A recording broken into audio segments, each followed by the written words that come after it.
लेकिन कुछ मुख्य कारण ऐसे हैं जो हर किसी को प्रभावित कर सकते हैं। इन कारणों को जानकर हम अपने जीवन को बेहतर बनाने के लिए कदम उठा सकते हैं। आज मैं आपको यह कहानी बताने जा रहा हूं कि इंसान की ऐसी कौन सी गलतियां होती है जो इंसान को बर्बाद कर देती हैं। अगर हम अपनी बर्बादी का कारण जान लें तो हम अपने जीवन को खुशहाल बना सकते हैं। वीडियो को शुरू करने से पहले अगर आप लोग इस चैनल पर नए हो तो चैनल को जरूर सब्सक्राइब कीजिए, इसी तरह की और भी वीडियो के लिए। बहुत समय पहले की बात है, एक नगर में एक धनी सेठ रहा करता था। उस सेठ के पास सभी प्रकार की सुख सुविधाएं थीं, लेकिन उसकी कोई संतान नहीं थी। संतान के दुख में वह हमेशा चिंतित रहता था। फिर एक दिन उसे पता चला कि उसकी पत्नी गर्भवती है और वह अपनी पत्नी का बहुत ख्याल रखता था। इसलिए एक दिन उसके घर एक बेटे का जन्म हुआ। पुत्र जन्म से सेठ बहुत खुश हुआ, कोई कसर नहीं छोड़ी। उसका बेटा देखते ही देखते बड़ा हो गया। तब सेठ ने अपने बेटे को गुरुकुल भेजने का फैसला किया ताकि यह पढ़ लिख कर विद्वान बन सके। इसलिए ज्ञान प्राप्त करने हेतु गुरुकुल भेज दिया था। गुरुकुल में वह बच्चिया अच्छे से पढ़ाई करता था और अपने गुरु की सभी आज्ञाओं का पालन करता था। ऐसे में वह बच्चिया धीरे धीरे वहां का सबसे होनहार छात्र बन गया।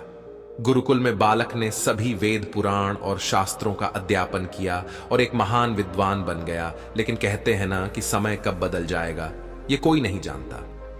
ऐसे ही एक दिन किसी प्राकृतिक आपदा के कारण उसके माता पिता की मृत्यु हो गई। और जब उसके माता पिता की मृत्यु हुई तो बच्चे की शिक्षा पूरी नहीं हुई थी। और जब बच्चे ने खबर सुनी कि उसके माता पिता अब इस दुनिया में नहीं है और उसका सब कुछ बर्बाद हो गया है, तो लड़का इस सांसारिक मोह में बंध गया।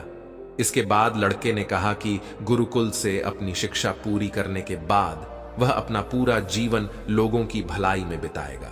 फिर जब बालक की शिक्षा पूरी हुई तो उसके बाद बालक साधु बन गया और वह सांसारिक चीजों से दूर हिमालय के जंगल में चला गया।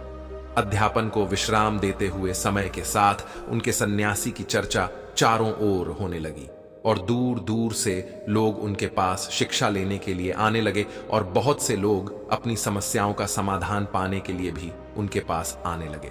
वह समस्याओं का समाधान बड़ी आसानी से कर देता था, जिससे वह पूरे राज्य में प्रसिद्ध हो गया।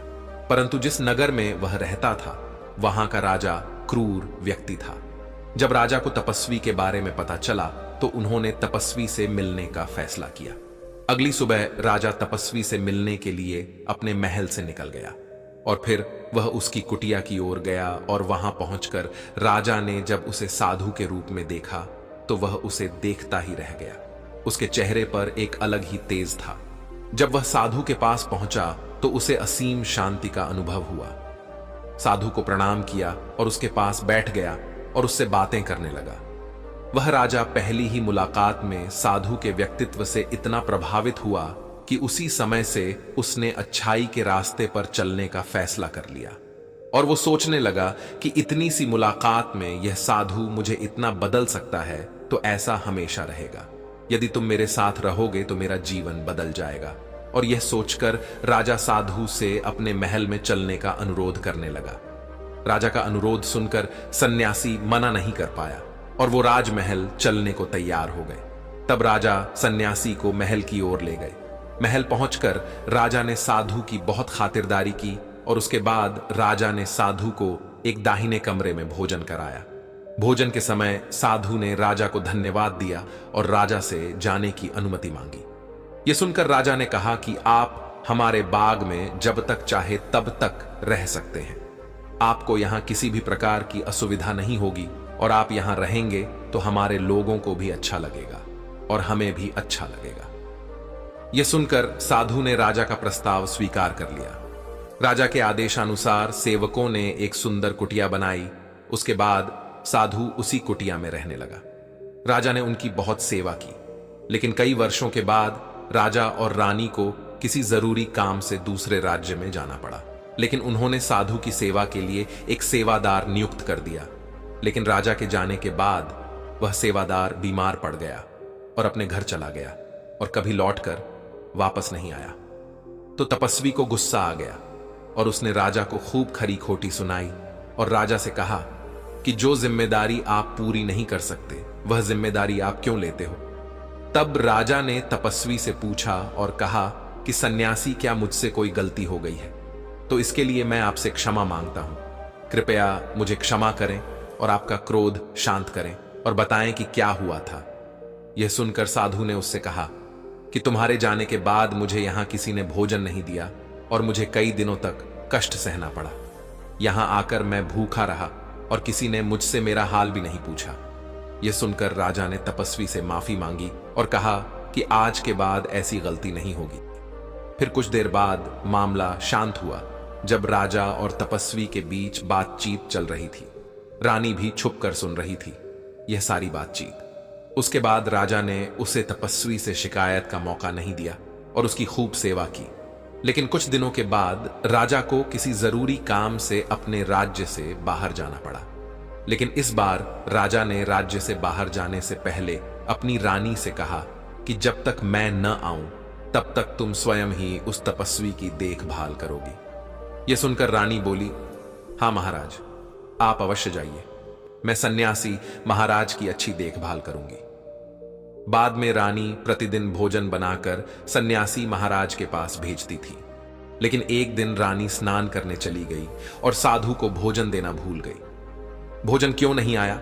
इसके बाद साधु ने सोचा कि वह स्वयं महल में जाकर देखेगा कि अब तक भोजन क्यों नहीं आया, और फिर वह महल में पहुंच गया। जब वह महल के अंदर पहुंचा तो वहां उसकी नजर रानी पर पड़ी। रानी के लंबे लंबे काले काले केस जो कि उसकी कमर पर लहरा रहे थे, उसकी कजरारी आंखें जो देखने मात्रा से ही घायल कर दे, उसकी हिरनी जैसी चाल। रानी के इतने सुंदर रूप को देखकर सन्यासी चकित हो गया और रानी की सुंदरता सन्यासी के मन में घर कर गई और वह वहां से बिना कुछ कहे ही अपनी कुटिया में लौट आया। सन्यासी रानी के रूप की सुंदरता को भुला न सका और वह खाना पीना छोड़कर अपनी कुटिया में पड़ा रहा। उसने कई दिनों तक कुछ भी नहीं खाया, जिस वजह से वह बहुत कमजोर हो गया। फिर कुछ समय बाद राजा वापस लौटे और जब उसे सन्यासी की हालत का पता चला तो वह सीधे सन्यासी के पास पहुंच गए और बोले कि हे भगवान, क्या बात है, आपको क्या हो गया और आप इतने कमजोर कैसे हो गए? किस गहरी सोच में डूबे हो? क्या मुझसे कोई गलती हो गई है? तब साधु ने कहा, नहीं राजन, आपने कोई गलती नहीं की है। यह सुनकर राजा बोले, तो फिर क्या बात है, आप मुझे बताएं, मैं आपकी समस्या का समाधान अवश्य करूंगा। यह सुनकर तपस्वी ने राजा से कहा कि आपकी रानी की अद्भुत सुंदरता को देखकर मैं उसकी सुंदरता पर मोहित हो गया हूं और अब मैं रानी के बिना नहीं रह सकता। यह सुनकर राजा हैरान हो गया और कुछ देर सोचने के बाद राजा ने उस सन्यासी से कहा, मैं आपको रानी दे दूंगा। यह सुनकर सन्यासी बहुत प्रसन्न हुआ। फिर राजा सन्यासी को लेकर महल चले गए और जब राजा और सन्यासी महल पहुंचे तो उस दिन रानी ने अपने सबसे सुंदर वस्त्र और आभूषण पहनने थे। फिर राजा रानी के पास गया। राजा ने रानी से कहा कि इस साधु की मदद करनी चाहिए, वह बहुत कमजोर स्थिति में जा चुका है और मैं नहीं चाहता कि एक बुद्धिमान व्यक्ति की हत्या का कलंक मेरे सिर पर लगे। राजा की यह बात सुनकर रानी ने राजा से पूछा कि आखिर इन सन्यासी के इस दुख का कारण क्या है? तो राजा ने रानी से कहा कि सन्यासी आपकी अद्भुत सुंदरता के दीवाने हो गए हैं। राजा की यह बात सुनकर रानी ने कहा कि राजन, आप चिंता मत करिए, अब आप सब कुछ मेरे ऊपर छोड़ दीजिए। मुझे पता है कि मुझे अब क्या करना है। आपके ऊपर ना तो सन्यासी की हत्या का पाप लगेगा और ना ही उससे मेरे पवित्र धर्म का नाश होगा। रानी की यह बात सुनकर राजा ने रानी को सन्यासी को सौंप दिया। उसके बाद सन्यासी रानी को लेकर कुटिया पर पहुंचे। जब रानी सन्यासी की कुटिया पर पहुंची, रानी ने सन्यासी से कहा कि हमें रहने के लिए घर चाहिए, हम इस झोपड़ी में नहीं रह सकते। यह सुनकर सन्यासी राजा के पास गया और राजा से जाकर बोला कि हे राजन, हमें रहने के लिए घर चाहिए। सन्यासी की बात सुनकर राजा ने उनके लिए घर का प्रबंध कर दिया। फिर सन्यासी रानी को लेकर घर पहुंचा। जब रानी सन्यासी के साथ उसके घर पर पहुंची तो रानी ने सन्यासी से कहा कि यह घर तो बहुत गंदा है और इसकी हालत बहुत खराब है, मैं इस घर में नहीं रह सकती। यह सुनकर सन्यासी फिर से राजा के पास गया और राजा के पास जाकर बोला कि हे राजन, जो आपने हमें घर दिया है उस घर की हालत बहुत खराब है सन्यासी की बात सुनकर राजा ने उस घर की हालत ठीक करवा दी। उसके बाद फिर रानी घर के अंदर गई और नहा धोकर बिस्तर पर आ गई। तभी साधु भी बिस्तर पर आ गया।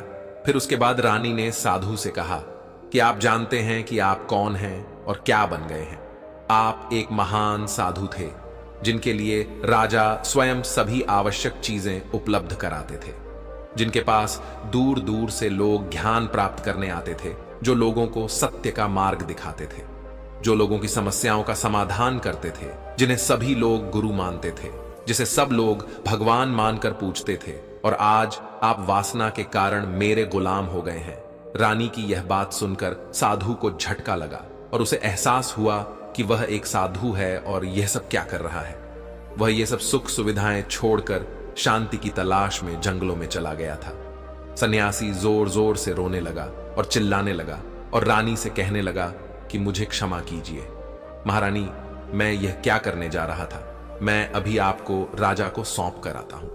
सन्यासी की बात सुनकर रानी ने सन्यासी से प्रश्न किया कि साधु महाराज, मेरे मन में एक प्रश्न उठ रहा है, कृपया मेरे प्रश्न का उत्तर दीजिए।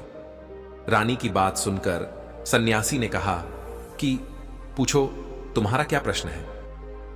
फिर रानी ने कहा कि जब आपको उस दिन भोजन नहीं मिला तो आप बहुत क्रोधित हो गए। तब मैंने आपका ये रूप पहली बार देखा था और तभी से मैं आपके व्यवहार में परिवर्तन महसूस कर रही थी। ऐसा क्यों हुआ साधु महाराज? आखिर आपको इतना क्रोध क्यों आया? रानी की बात सुनकर सन्यासी ने रानी को समझाया कि जब मैं जंगल में था तो मुझे समय पर भोजन भी नहीं मिलता था, लेकिन जब मैं महल में आया तो महल में आने के बाद मुझे सारी सुख सुविधाएं मिली और फिर मैं इन सभी सुख सुविधाओं के मोह में फंस गया और मुझे इसके प्रति लगाव उत्पन्न हो गया और फिर मुझे इसको पाने का लालच उत्पन्न हो गया और जब मुझे यह नहीं मिला तो मेरे अंदर क्रोध उत्पन्न हुआ। फिर सन्यासी ने कहा कि महारानी, सच तो यह है कि अगर इच्छा पूरी नहीं हो तो क्रोध उत्पन्न होता है और अगर इच्छा पूरी हो जाए तो लालच बन जाता है। फिर सन्यासी ने रानी से कहा, यह इच्छा की पूर्ति ही मुझे वासना के द्वार तक लेकर आई है और मैं आपके प्रति आकर्षित हो गया। इसके बाद वो सन्यासी रानी को लेकर राजा के पास गया और बोला कि राजन, मुझे क्षमा कर दीजिए, मुझे अपनी गलती का एहसास हो गया है। यह लो आपकी रानी, मुझे यह सब नहीं चाहिए। मैं अपनी इच्छा के वशीभूत होकर यह गलत कार्य करने जा रहा था और अपने जीवन को बर्बाद कर रहा था, लेकिन अब मुझे सब कुछ समझ आ गया है। उसके बाद उसे सन्यासी ने कहा कि हे राजन, मनुष्य की बर्बादी का कारण उसकी 4 आदतें बनती है और दुनिया की हर एक व्यक्ति के अंदर यह 4 अवगुण होते हैं, लेकिन जो व्यक्ति इन पर नियंत्रण कर लेता है वह दुख और परेशानियों से बच जाता है। वहीं जो व्यक्ति इन 4 दोषों पर नियंत्रण नहीं कर पाता है वो बर्बाद होने के कगार पर पहुंच जाता है। यह सुनकर राजा ने कहा कि महाराज, आप मुझे वो 4 आदतें बताइए जिससे कि मनुष्य की बर्बादी हो जाती है।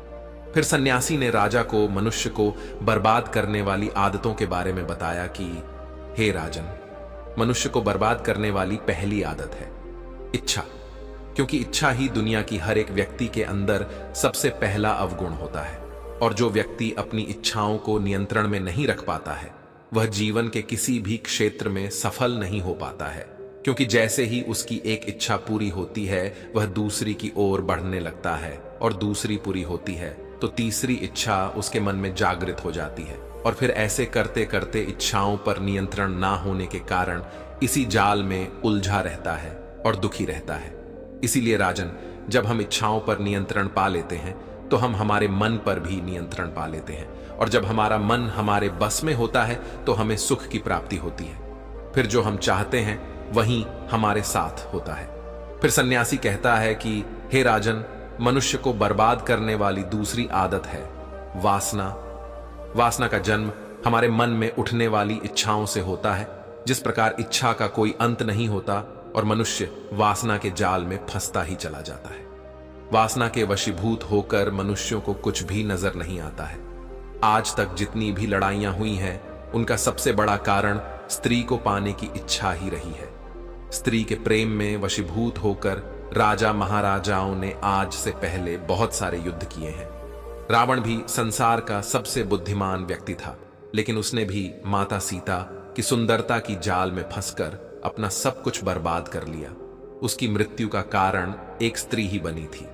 कई राजा महाराजा तो युद्ध में इसलिए हार गए क्योंकि वो लोग स्त्रियों से रासलीला रचने में ही रह गए। ईश्वर ने तो स्त्री की उत्पत्ति इस संसार को बढ़ाने के लिए की है, लेकिन आजकल लोगों ने इसे अपनी वासना का शिकार बना लिया है, अपने मनोरंजन का साधन समझने लगे हैं। और जब उन्हें अपना यह मनोरंजन नहीं मिलता तो वो पागल हो जाते हैं और ना जाने क्या क्या कर बैठते हैं। इसीलिए हे राजन, जितना हो सके उतना वासना से दूर रहना चाहिए। फिर सन्यासी कहता है कि हे राजन, मनुष्यों को बर्बाद करने वाली तीसरी आदत है क्रोध। क्योंकि जब मनुष्य की वासना की पूर्ति नहीं होती है तो उसके अंदर क्रोध उत्पन्न हो जाता है, और जब व्यक्ति को क्रोध आता है तो उस खुद पर उसका नियंत्रण नहीं होता है, और फिर वो क्रोध में आकर कहीं गलत निर्णय ले लेता है। वो दूसरों को भला बुरा कह देता है, गालियां देता है, और जब उनका क्रोध शांत होता है तो उन्हें अपनी गलती का एहसास हो जाता है, लेकिन तब तक तो सब कुछ बर्बाद हो चुका होता है।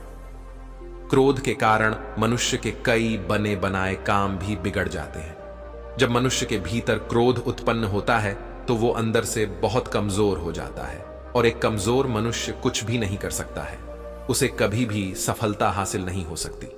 क्रोध हमारे भीतर तनाव को उत्पन्न करता है, और अगर एक बार हम तनाव में चले गए तो हमारा पूरा जीवन बर्बाद हो जाता है। फिर सन्यासी कहता है कि हे राजन, मनुष्य को बर्बाद करने वाली चौथी आदत है लालच। हे राजन, लालच का फल सदैव बुरा होता है। लालच में पड़कर हम बहुत से लोगों का बुरा कर देते हैं। हर मनुष्य के जीवन में कभी ना कभी ऐसे लालच अवश्य आते हैं जब वह लालच कर बैठता है, और अधिक पाने की लालसा में वह कुछ ऐसा कर बैठता है जिससे जो उसके पास था वह उसे भी गवा देता है। क्योंकि जैसे ही व्यक्ति की एक इच्छा पूरी होती है उसका लालच बढ़ जाता है और उसके मन में और कई जन्म लेने लगती है। जो व्यक्ति लालच करता है वह कामयाबी से कोसों दूर रहता है, क्योंकि एक ना एक दिन लालच का दुश्मन सामने आता ही है। अगर हम समय रहते ही लालच को त्याग दें और उसकी जाल में ना फंसे तो हम एक सफल व्यक्ति अवश्य बन सकते हैं। फिर अंत में सन्यासी राजा से कहता है कि हे राजन, अगर मनुष्य चारों आदतों को छोड़ देता है तो उसे जीवन में सफल होने से कोई नहीं रोक सकता। जो इन आदतों को नहीं छोड़ता है उसे जीवन में बर्बाद होने से कोई नहीं रोक सकता। मैं एक सन्यासी होकर इसकी जाल में फंस गया था, तो सामान्य मनुष्य तो इससे बच नहीं सकता। इसीलिए हे राजन, मनुष्यों को इन आदतों से हमेशा बचाना चाहिए। आई होप आप इस वीडियो से कुछ अच्छा सीखे हों।